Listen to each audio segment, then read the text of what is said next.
جب پڑھ رہے تھے روس میں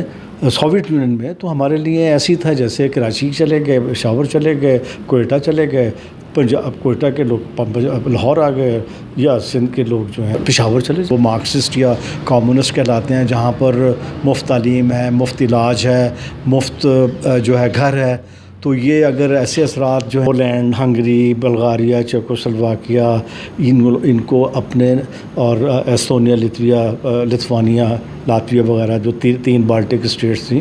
ان کو جو ہے شامل کر لیا۔ اب جہاں پر یہ بمباری ہو رہی ہے یہ وہ جگہیں ہیں جہاں پر خفیہ اسلحے کے ڈیپو، جہاں خفیہ لیبارٹریاں، جہاں خفیہ ٹریننگ سینٹر، جہاں پر خفیہ جو ہے ناٹو کا جو ہے اسلحہ اس کی فوجیں موجود تھی، یہ جنگ وہاں پر ہو۔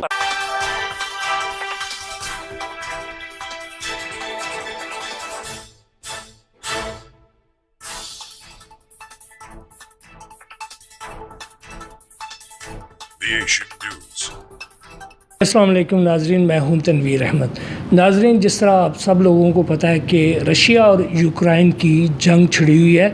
رشیا ایک بہت بڑا ملک ہے اور اس وقت ہمارے ساتھ ایک ہمارے سینئر جرنلسٹ امتیاز الحق موجود ہیں، اور انہوں نے 15 سال رشیا میں گزارے اور وہاں پہ ایجوکیشن حاصل کی۔ اس سے پہلے یہ یہاں پہ ایز اے جرنلسٹ کام کر رہے تھے۔ اب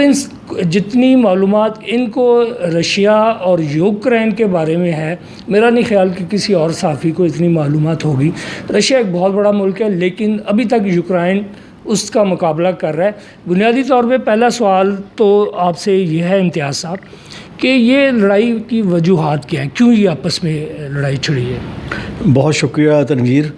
پہلی بات تو یہ ہے کہ جو یوکرائن ہے وہ کسی وقت سوویت یونین کا حصہ تھا۔ سوویت یونین جو ہے وہ 15 ریاستوں کا ایک ایسا ملک بنا تھا جہاں پر پہلے روسی 1917 میں انقلاب آیا، اور روس کے انقلاب کے بعد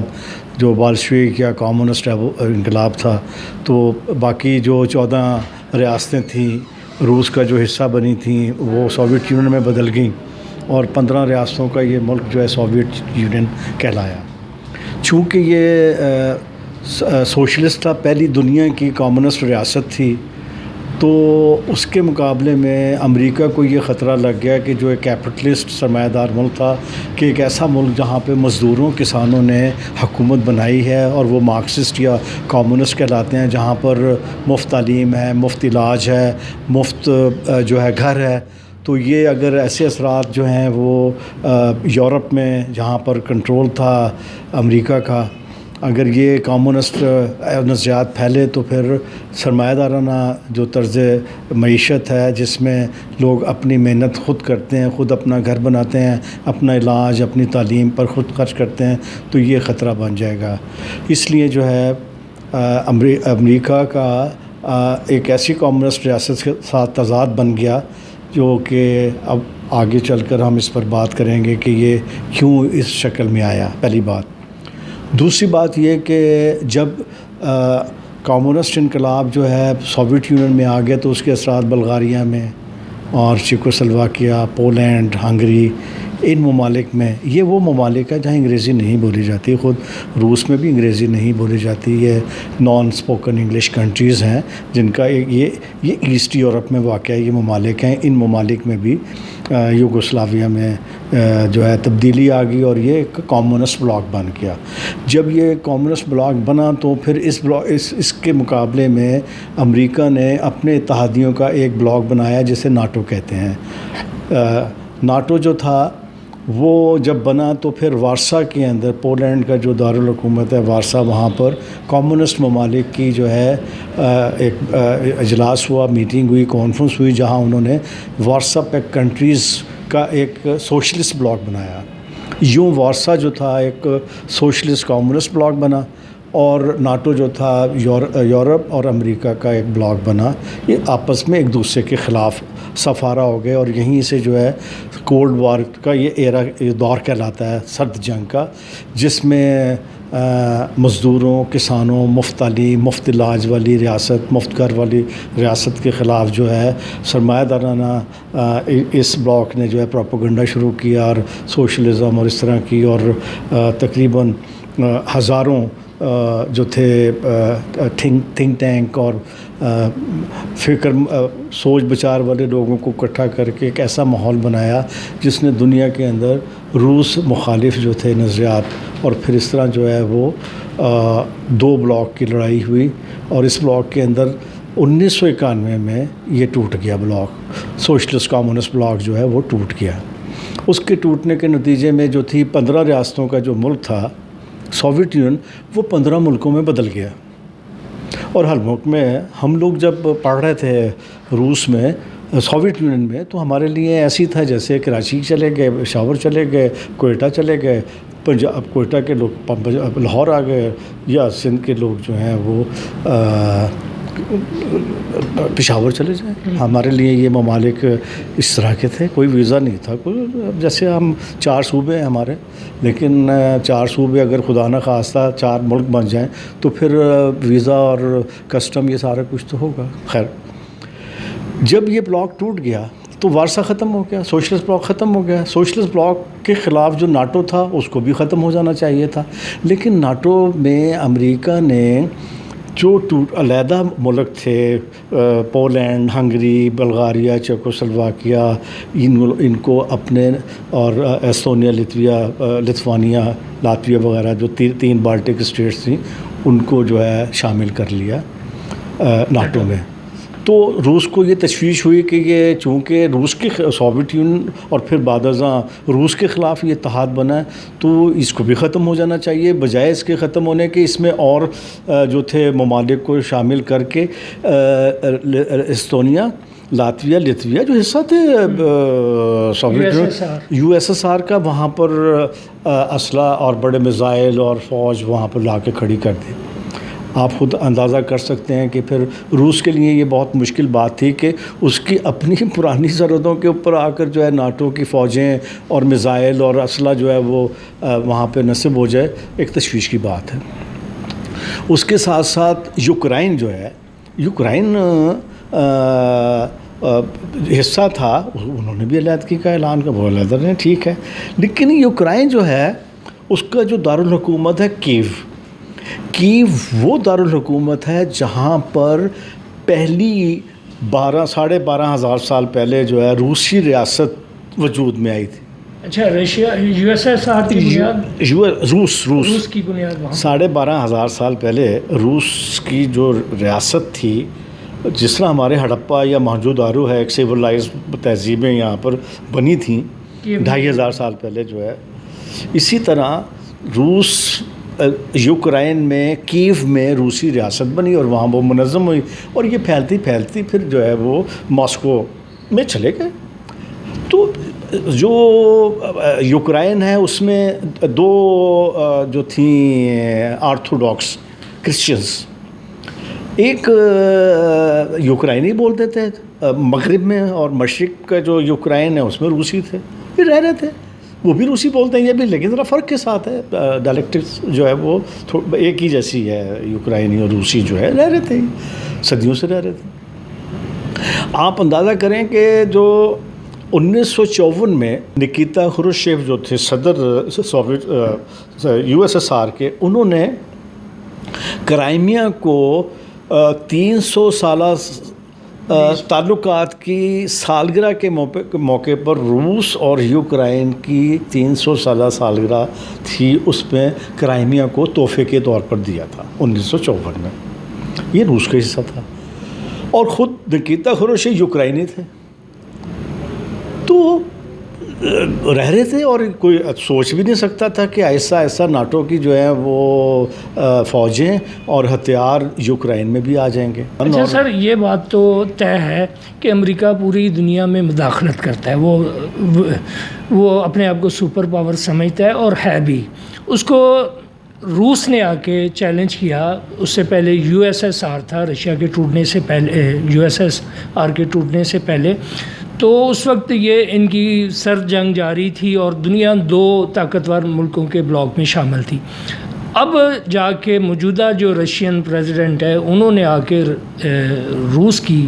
جو پرانی ایک شناخت تھی اس کو بحال کرنے کی، لیکن یہ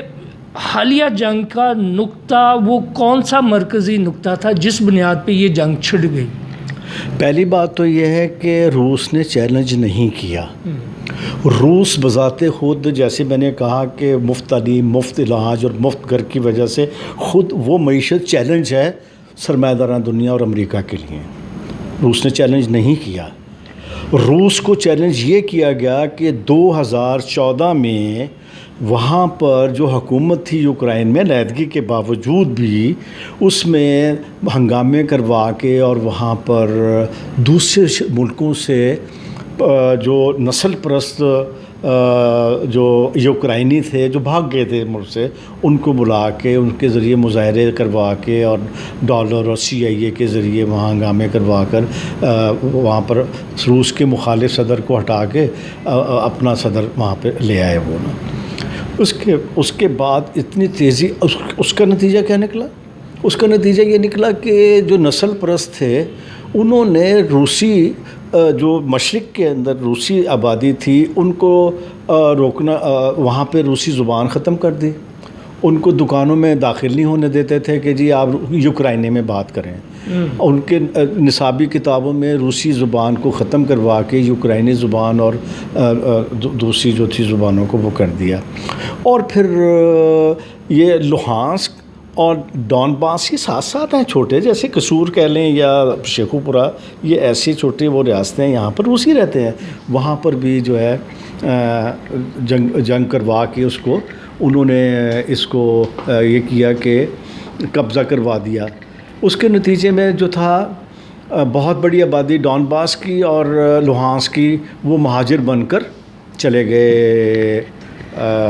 روس میں. یہ جب لڑائی شروع ہوئی تو مینسک میں ایک معاہدہ ہوا یورپ اور مشرقی جو ممالک تھے، ہمسایہ ممالک، کہ یہاں امن قائم کیا جائے. اور امن اس صورت میں قائم ہو کہ نہ روس کا اثر رہے نہ یہ یورپ کا، اور یہ ایک غیر جانبدار خود مختار ریاست کے طور پر یوکرائن جو ہے وہ رہے. معاہدہ ہو گیا. معاہدے کے تیسرے مہینے اس کی خلاف ورزی شروع ہو گئی اور وہاں پر جو ہے خفیہ جو ہے اڈے بنائے گئے. وہاں پر اب جہاں پر یہ بمباری ہو رہی ہے یہ وہ جگہیں ہیں جہاں پر خفیہ اسلحے کے ڈیپو، جہاں خفیہ لیبارٹریاں، جہاں خفیہ ٹریننگ سینٹر، جہاں پر خفیہ جو ہے ناٹو کا جو ہے اسلحہ اس کی فوجیں موجود تھی. یہ جنگ وہاں پر ہو رہی ہے. اور یہ جنگ کیونکہ اس میں لوگ جو تھے جو نکل گئے 50 لاکھ لوگ، اور موقع دیا روسیوں نے، کیونکہ وہ تو پرانے تاریخی ثقافتی جو ہیں یہ روسی ہیں، وہ روس اپنے ملک میں لڑ رہا ہے. اور اس لیے اس نے سلو جنگ یہ رکھی کہ پہلے ہدف نشانہ بنایا ان خفیہ ٹھکانوں کو، وہ تباہ کیا. اس میں جب چونکہ روس ایک بڑی پاور ہے، بڑی پاور کے نتیجے میں جب ان کو یہ اندازہ ہوا کہ یہ ہم کو مقابلہ نہیں کر سکتے، تو وہ ان شہروں کے اندر ہسپتالوں میں، بچوں کے اسکولوں میں اور شاپنگ سینٹرز میں انہوں نے آرمڈ گاڑیاں چھپا لیں، اسلحہ چھپا لیا. اب روس کے پاس خلائی جو ہے تحقیق اتنی زیادہ ہے، وہ 50-100 سال آگے امریکہ سے. انہوں نے اپنی سیٹلائٹ سے دیکھا کہ یہاں پر جو ہے وہ ڈیوائسز موجود ہیں، اسلحہ موجود ہے. وہاں انہوں نے ہٹ کیا اور وہ وہاں پر لوگوں کو مروایا گیا. CIA کے ذریعے، ناٹو کے ذریعے وہاں لوگوں کو مروا کے لاشیں جو ہیں دکھائی گئیں اور روس کو ایک ظالم ملک کے طور پر جو ہے پیش کیا گیا. میں آپ کو یہ بتا دوں کہ روس نے آپریشن شروع کیا، جنگ نہیں.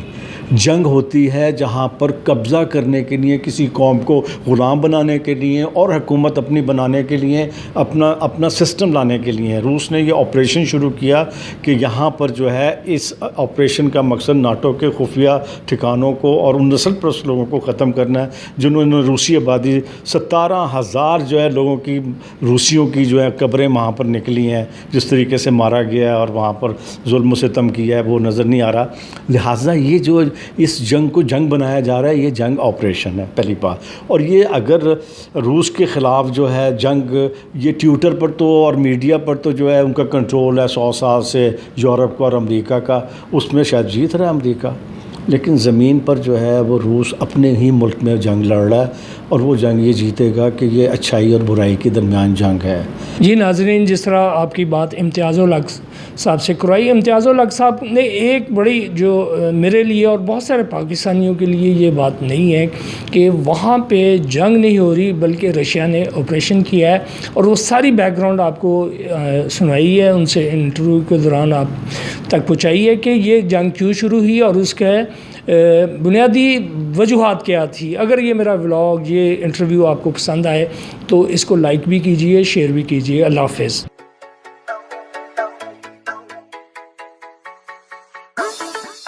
The Asian News.